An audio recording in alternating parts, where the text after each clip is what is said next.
let me tell you, the anti-corruption court in Ukraine has been the biggest success story of judicial reform in the last 10 years, and probably in the recent modern history of Ukraine of 33 years. And I'm not saying this because we were involved also as the organization in creation of the court, but we're also involved to a certain extent in the reform of the Supreme Court that failed in the previous attempt. So there's different experience, but the experience, I am happy to say, the experience of the anti-corruption court is a success story. Just recently, a couple of weeks ago, the anti-corruption court, the specialized anti-corruption court in Ukraine, marked 5 years of their activity, and now they just recently, just before that, they passed the line of 200 verdicts, and that's in top corruption cases. So not in your everyday mundane sort of petty corruption, but what it does as a part of newly established anti-corruption infrastructure is tackle grand corruption, top corruption cases, and that's a big result. It's the former head of the Supreme Court that was caught red-handed. It's the ministers, it's the members of the parliament. So these level sort of corrupt people who were untouchable before, but who are now behind bars or fled the country. So what were the reasons for this? I have a couple of slides actually. Let me just share with you. One moment, please. Trying to make this work. By the way, how much time do we have? I'm sorry, maybe I missed it for the presentation and the discussion. About 15 minutes. 15 minutes. All right. Yeah, I'll try to keep it brief.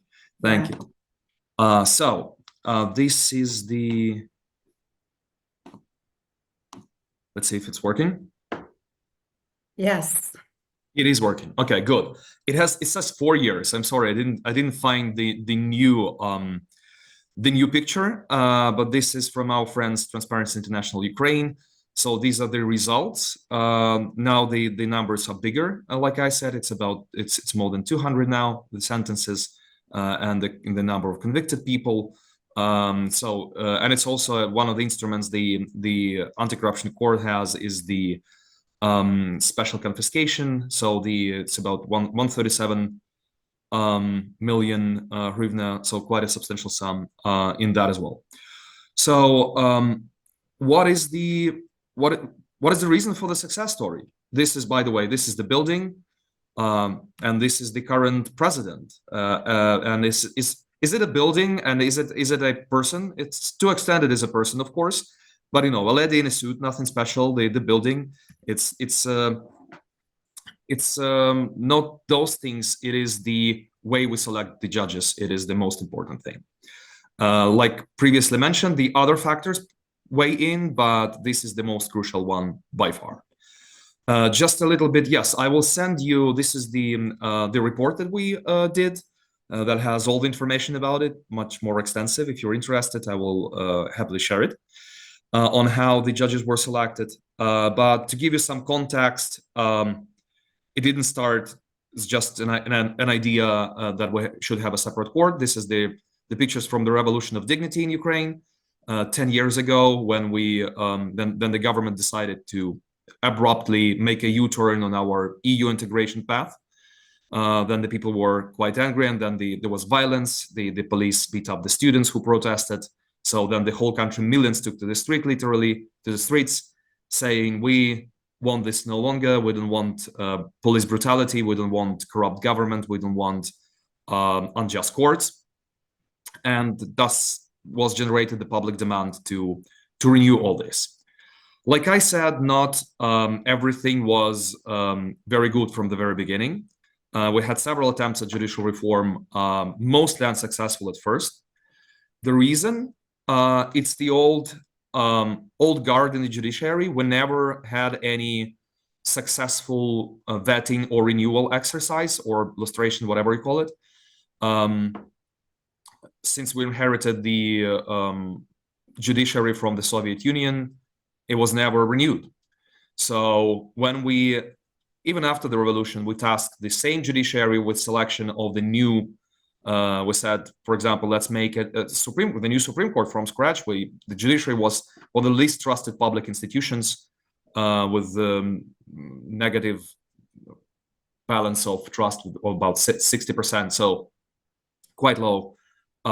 When the old judiciary was tasked with the establishment of the new institutions, unsurprisingly, this looks a little bit like a Halloween, but this is the protest in front of a building of the Supreme Court of the old one, but the newcomers were just coming in, and this was the public protest that they tried to depict their sort of impression about the judges who were to enter the Supreme Court, for example. Because again, these old people, the old guard, just wanted to select the same people as they were, unsurprisingly.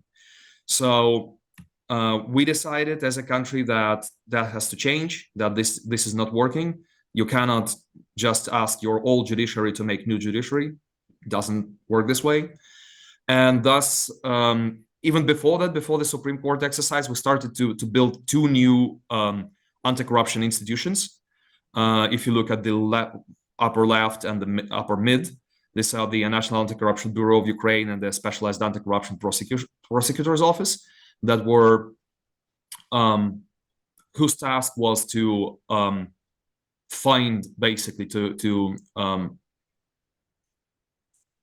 investigate top corruption and to bring these alleged corrupt people to the court.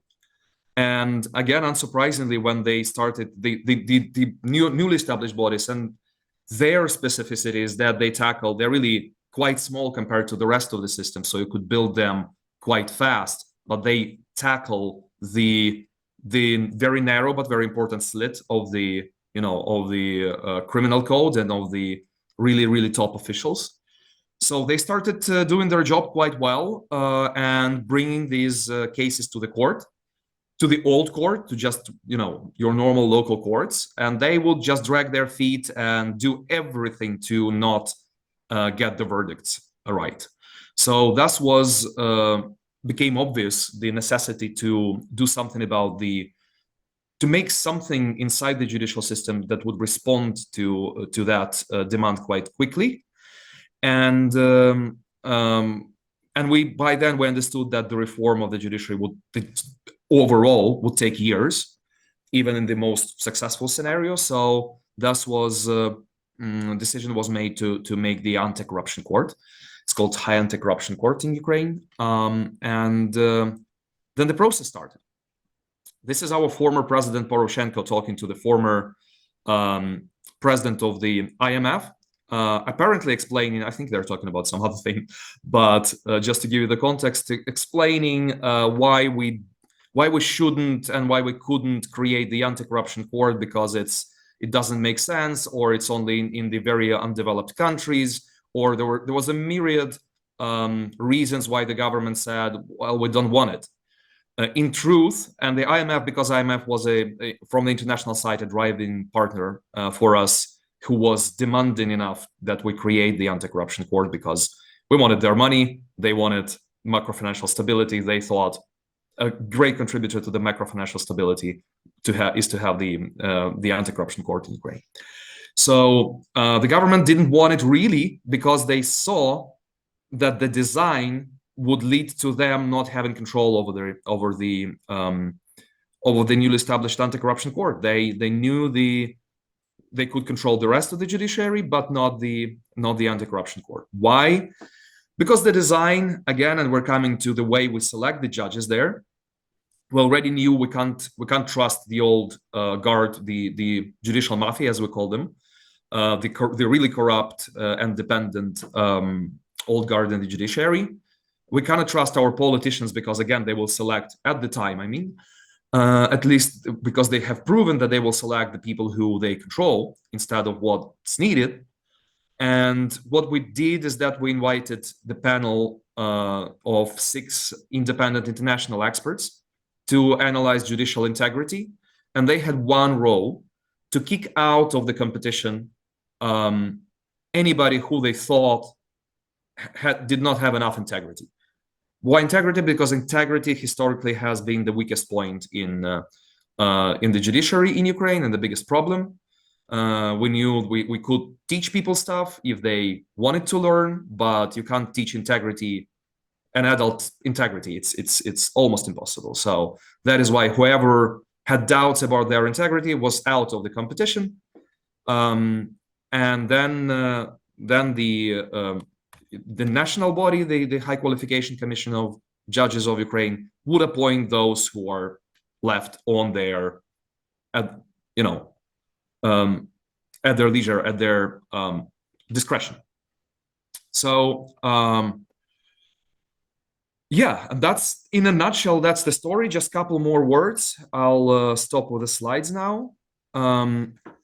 What contributed to this success story? Again, it is the selection procedure, which is not, again, it's not, the internationals did not do the whole thing. There was a big discussion of, sovereignty, how on earth do we forfeit a sovereignty, especially the opponents of the anti-corruption court were saying this, or it wasn't constitutional. In fact, it was all constitutional, because it's, in the end, it is the Ukrainian parliament that gave these internationals the role.